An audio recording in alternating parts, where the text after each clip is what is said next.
Le président de la République, Mahamat Idriss Déby Itno, poursuit sa visite officielle à Budapest en Hongrie. Ce dimanche, il a effectué une visite guidée à la ferme Vitafor rattachée à l'Université hongroise des sciences de l'agriculture et de la vie.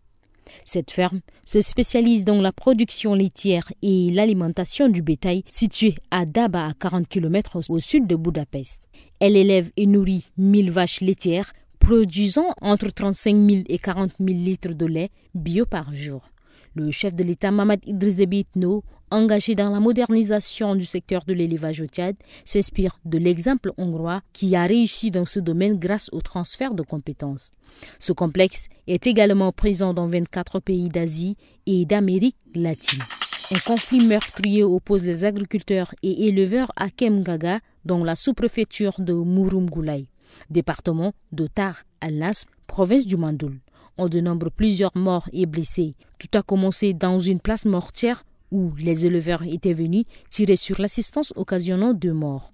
Les forces de l'ordre sont sur le terrain en pleine fouille d'armes alors que jeunes et adultes sont dans la brousse.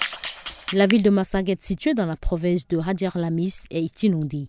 Plus de 735 concessions se sont effondrées sous l'effet des eaux, laissant de nombreuses familles sans abri. Face à l'ampleur de la catastrophe, la gouverneure de la province s'est rendue sur place, accompagnée du préfet du département de Haraz al-Biyar, afin de constater de visu les dégâts causés par cette catastrophe naturelle.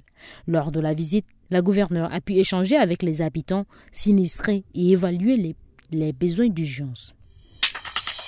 Au Sénégal, Cheikhouna Keïta, ancien directeur de l'Office central de répression du trafic illicite des stupéfiants et président du mouvement Force de l'El Askawi, a été arrêté sur demande du parquet pour diffusion de fausses nouvelles. Il est accusé d'avoir relayé des rumeurs sur une prétendue bagarre entre le président Bassirou Diomaye Faye et le premier ministre Ousmane Sonko lors d'une émission télévisée.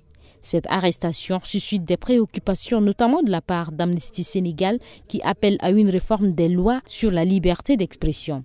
Seydi Gassama, directeur exécutif d'Amnesty Sénégal, plaide pour des sanctions moins sévères que l'emprisonnement pour des infractions liées à la liberté d'expression. Il demande également la libération immédiate de Keïta et d'autres personnes détenues pour des offenses similaires.